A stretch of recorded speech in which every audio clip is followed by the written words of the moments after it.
Арнамызға жаңа қосылған көрерменге күн жақсылыққа толы болсын дейміз. Ал дастархан басына жайғасқан, таңғы асқа жайғасқан көрерменге астарыңыз дәмді болсын дейміз. Бізде ас бөлмеге өтті, құрметті көрермен. Пайдалы, дәмді, ерекше, керемет таңғы ас немесе бір тағам жасаймыз. Иә, және де осы мақсатпен біз студияға Әбдіқалықова Марал Берікқызын шақырып отырмыз. Қош келдіңіз. Әрі аспаз, әрі отанасы. Бүгін біз Марал ханыммен бірге үйдегі бүткіл бала шағаның ең бір жақсы көретін тағамы пиццаны әзірлейміз. Бірақ ол жай пицца емес, ерекше пицца.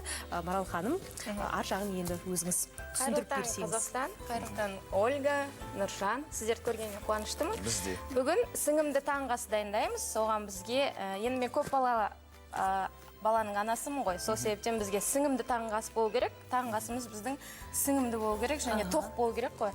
Бүгін картоп пиццасын дайындаймыз. Кеттік онда. Қандай өнімдер керек? Өнімдеріміз бізге картоп керек. Жұқара қылып тураймыз. Шұжық енді әркімге әрқалай. Кім жақсы көреді? Өз қалауынша. Үйде менде тауықтар бар ғой. Үйдің жұмыртқасын алып келдім. Сол себептен осыны араластырып, бәрін қазір картоп пиццасын жасаймыз. Ірімшік бар. Май, және сарымсақ, тұз бар. Болды. Болды. Бар болған осы. Құрметті көрермен, кез келген үйден табылатын дүниелер. Енді Марал ханым, міндетімізді бөліп алайық. Сіз картоп турайтын болдыңыз, турай берейін. Сіз ірімшікті өткізе беріңіз, иә? Күштен, иә? Күштен өткізе берейік. Өткізіңіз, ал мен әңгіме айтайын. Құрметті көрермен, жалпы пиццаны жақсы көрмейтін бала жоқ шығар. Мен де жаңа айттық қой, міне экранда құрамын көрсетіп тұрмыз. 200 грамм картоп, 3 дана жұмыртқа, 100 грамм ірімшік, 200 грамм шұжық, 50 грамм зайтун майы, 10 грамм тұз. Осындай жеңіл өнімдерден, кез келген ас бөлмеден табылатын өнімдерден біз пицца жасайтын боламыз. Ал кеттік бастадық. Картопты жұқалап тураймыз. Негізі осы пиццаның құрамына шұжықтан басқа да, иә, мысалы көкөністерді салуға болады. Тауық етін. Тауық етін, көкөністер көп. Қойдың етін де бір қарайды. Ол енді адамның талғамына байланысты. Жалпы пицца қанша уақытта дайын болады? Бар болғаны 10 минут, одан да мүмкін бердек, жетіп қалар ма деп тұрмын. Жылдам дайындалады. Жылдам дайын. Құрметті көрермен, шынымен де міне пиццаға тапсырыс беріп, бір қиналып жүргенше үйде осындай пайдалы сіңімді жаңағы біз Марал ханым айтып отыр, тойымды асқа пицца жасауға. Осы пиццаның тағы бір жақсы жағы ұн жоқ құрамында, яғни қамырсыз дайындалады. Сондықтан диеталық тағамдардың қатарына жатқызуға. Диеталық тағамдар, иә, негізі жалпы семіздікке көбіне алып келетін осы картоп, ұн, қант дейміз ғой. Сол себептен бұның составында тек қана картоп бар. Ол енді күнделікті. Біз не істеп жатырмыз тапаға? Біз картопты қуырамыз, иә. Қалай қуырады кәдімгі? Картопты қуыра береміз ба? Жақсылап, екі жағынан қызартып қуырып аламыз. Алдымен бір жағынан қуырамыз, одан кейін екінші жағынан қуырамыз. Қиын ештеңе жоқ, құрметті көрермен, өздеріңіз көріп тұрғанда кез келген мына жұмыртқаны, етті қуырғанда бірдей қылып салып қойдық майға, қуырып жатырмыз, арға не болып көрейік. Сарымсақты енді дәм береді ғой. Жақсы бір хош иіс береді, дәм береді. Сол себептен тәбет ташады. Одан кейін вирус бактериядан қорғайды. Оны өлтіреді. Бала кезде осы сарымсақты тесіп жіпке байлап қойды, мойын естіріңіз ба? Болған онда, иә. Қазір кез келген тағамға қосып, сақтап жіберсеңіз де, оның желгенде балаларға білінбейді, бірақ өте пайдалы. Ірімшік дайын. Енді шұжықты турап көмектесерсеңіз. Жарайды. Турай ма, күштен өткізе ма? Тураймыз оны. Қалай тураймыз? Сол осындай ұсақтау қылып ба? Картоп селі домалақ қылдырып турай беретін сияқтымыз ғой. Біз шұжықты тазалап қойдық, е? Құрметті көрермен, өздеріңіз көріпсіздер, өте оңай, турайды, барлығын жасайды. Біз бір жігіттер қарап тұрып, осыны жейміз. Нешен кеші өген жүргенде.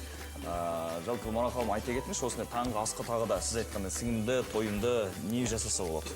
Балалар жақсы көреді. Енді көбіне біз блинчики, оладушки деп жатамыз. Одан басқа? Жұмыртқа, жаңағы оладьиді, құймақ деп жатамыз ғой? Иә, жаңағы ботқадан басқа осындай бір ерекше. Көбіне ботқа жейді ғой балалар.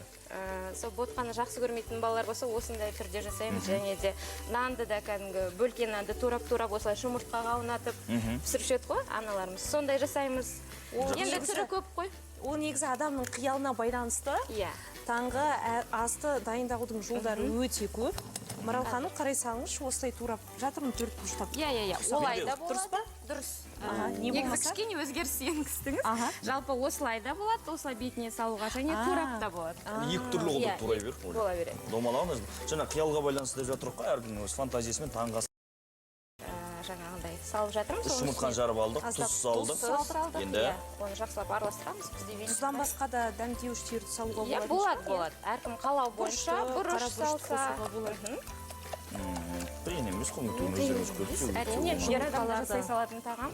Араластырдық. Және енді оларды картоптың үстіне құямыз, иә?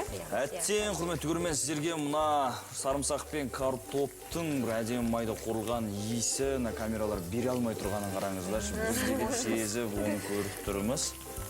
Құрметті көрермен. Табаны ыңғайлап қояйық, ары қарай.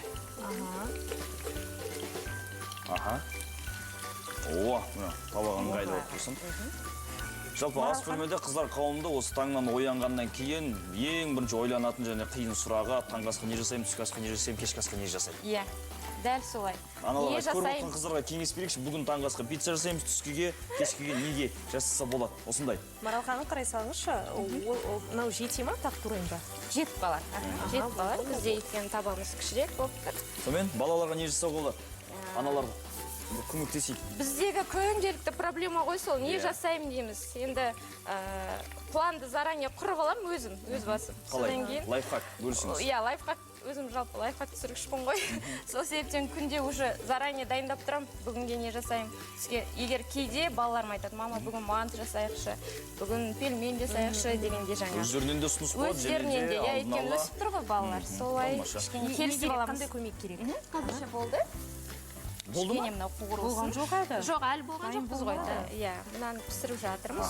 Енді біз құрметті көрермен оны қуырғанша астрологтардың кеңесіне кезек берейік. Экрандарыңыз назарда болсын. Бүгінге жұлдыз жорамал не дейді екен? Бірге тамашалайық. Қадірлі көрермен, біз студиямызда тамақ жасап жатырмыз, ас бөлмеде. Мінекей Марал ханым осындай ерекше пиццаны жасап жатыр бізге таңғы асқа. Картоптан, жұмыртқадан. Мінекей біз шұжықты салдық, дәл қазір үстінен ірімшікті сала бастадық. Жылдам жасалады, 10-15 минуттың ішінде дайын болып қалады. Біздікі де дайын болуға жақын. Енді санаулы минуттан кейін дәмін көретін боламыз. Иә, құрметті көрермен, қарап бір қызығып тұрмыз. Тапмады, ескінде. Иә, иісінің өзі қандай керемет. Сіздер астрологтардың кеңесін көргенше біз мұны табада әдемі пиццаны дайындап алдық. Жалпы осы айтып жатады ғой, осы балалар көп жақсы көреді. Пицца дейміз, бургер дейміз, тапсырыс беретін осындай сырттағы фастфудтарда. Бұл үй жағдайында жасауға да болатын дәлелі ғой. Иә. Қамырды алмастыратын картоп бар. Ең бастысы, мен сияқты дұрыс тамақтануға көп көңіл бөлетін адамдар үшін рецепт таптырмас рецепт екен. Иә, еттің орны басқа да пайдалы көкөніс, жеміс-жидекті ауыстырып та түрлі үйде 3-4, мынандай үйде қонақ келгенде 3-4 түрлі пиццаны жасап қонақтарын күтіп жүрседі ғой. Енді дәл қазір біз ірімшіктің балқығанын күтіп тұрмыз, иә? Әдетте қанша минутта балқиды? Әдетте 1-2 минут. 1-2 минут дейді. Енді ірімшік балқығанша, қадірлі көрермен, біз сіздердің назарларыңызға сұлулыққа қатысты бейне сюжетті ұсынамыз. Көрейік. Иә, құрметті көрермен, біздің пиццамыз дайын болды. Ал, салатылы болса. Өздеріңіз көрдіңіздер, жасалу жолы жеңіл, үйде бар кез өніммен жасауға болады. Әдемі, ұн қосылмайтын, пайдалы пицца. Нағыз пиццаның өзі.